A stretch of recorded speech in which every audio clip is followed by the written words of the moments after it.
Good morning, everyone. This is Dr. Francois du Toit, Doctor of Natural Medicine and Naturopathic Doctor. I'm just on my way now to Oudtshoorn to support some cyclists after their race. And I wanted to talk to you today about stepping into the fullness of health, especially as it relates to the human body and the expression of the human body. And to frame this discussion, I wanted to discuss or mention a book that's on my top bucket list of books to read, and it's called The Body Keeps the Score. Now, not even having to look into the book that much, I can tell you that this book discusses what we call muscle memory, which is actually cellular memory. What scientists have discovered is that every single thing the body has ever gone through in your life, and even to an extent, and this is probably even the greater extent, the genetics capture memories from our lineage, our parents, our grandparents,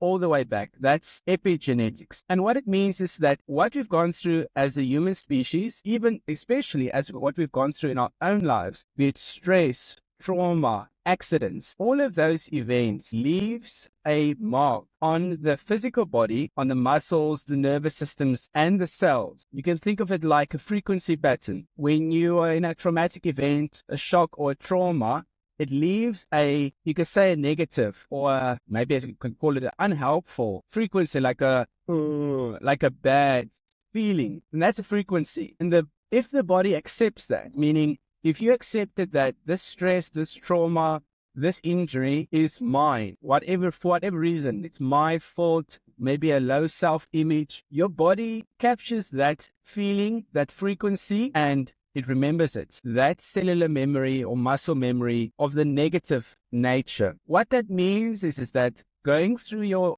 life, for reasons that you can often not describe, when you're in a stressful event or traumatic event that even slightly hints towards these imprints, your body can only then express, especially then express the negative. So it brings back fear and anxiety, depression, whatever it might be. Now let me make this very real for all of you. This is an example that was given. If you were, for example, a cyclist and you were in an accident where another cyclist drove into you, and then at that moment you had to lift up your arm to protect your face, and the guy hit you, and luckily you were okay at the end of it.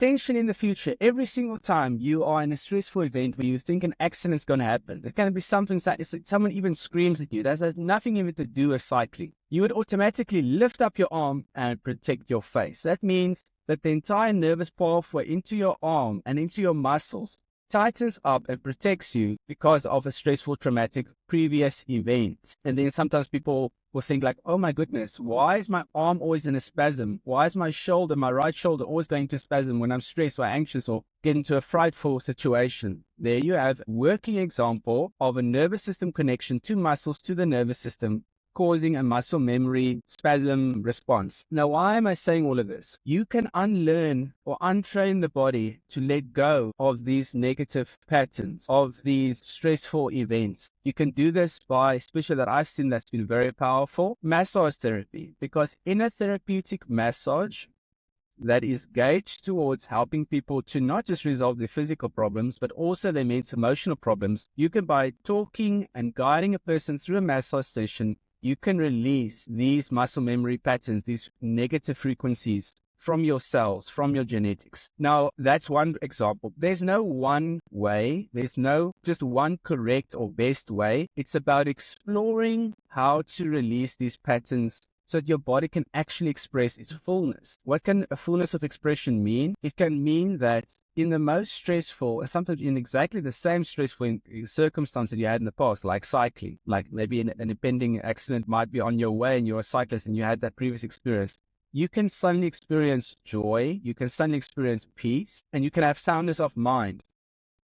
Except for the benefits of just feeling good at that moment, you're also conscious and mindful, and you can better prepare yourself, because there's also the law of attraction that people see this, they've seen this many, many times, like people that have been in car accidents, they continue getting into car accidents. People that were hijacked in the past, car hijacking, they keep getting hijacked in the past.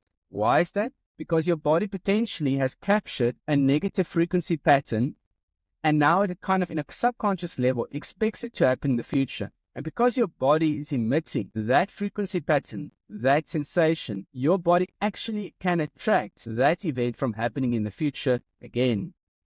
It's the same with people that, for example, end up being continuously in abusive relationships. Oh, but my previous boyfriend hit me, and my next boyfriend, I believe, is going to be better, but now he's also hitting me. Similar things.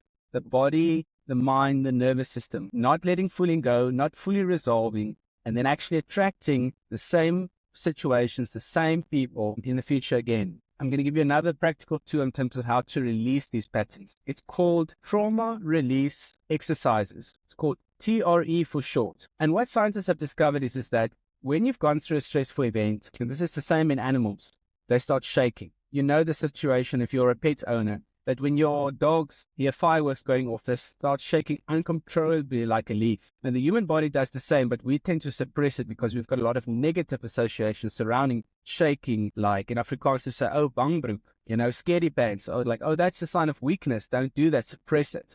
Which is, unfortunately, a very unhelpful thing to do, an unhealthy social stigma or cultural stigma that we've picked up.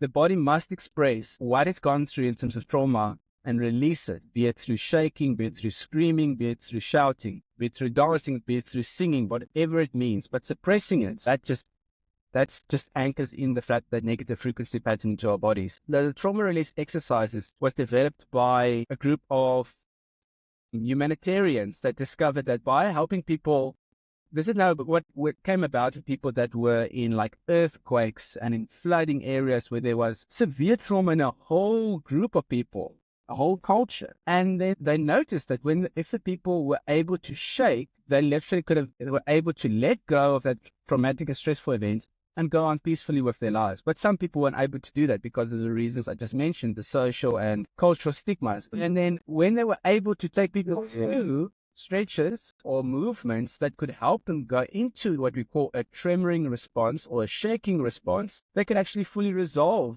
some of the most negative, human crises that any culture could go through. This was now, they discovered, going from culture to culture, from nation to nation, going through these world catastrophic events. By helping people to shake it off, tremor it out, they could release and go on with their lives. And I've aligned myself with really excellent trauma release therapists and these trauma release exercise therapists, and they do wonders for people. Now, this is just a quick insight in terms of this world of the physical body expression.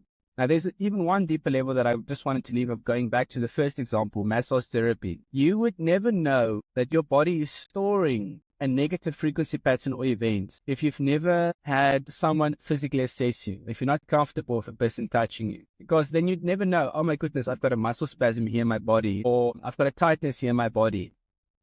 So there's a level of openness we need to have to be able to fully embrace our bodies. Firstly, actually falling in love with your body again, getting in touch with your body again, and also noticing and feeling where these muscle knots and patterns are. And then having the courage and openness to also go to see a massage therapist, or even so much more, someone that does trauma release therapies. This can also be body stress release. I'm not even a body stress release therapist, but my patients give me exceptional feedback in terms of what their sessions can do, especially on this level. I focus more on therapeutic massage that is for trauma, stress, and sports people. But I always employ, because of the knowledge I've gained over the last 9 years, therapies and massage and also release mental, emotional stress and trauma, and helps to heal the physical body. So that's what I wanted to share with everyone today. Have a great day ahead.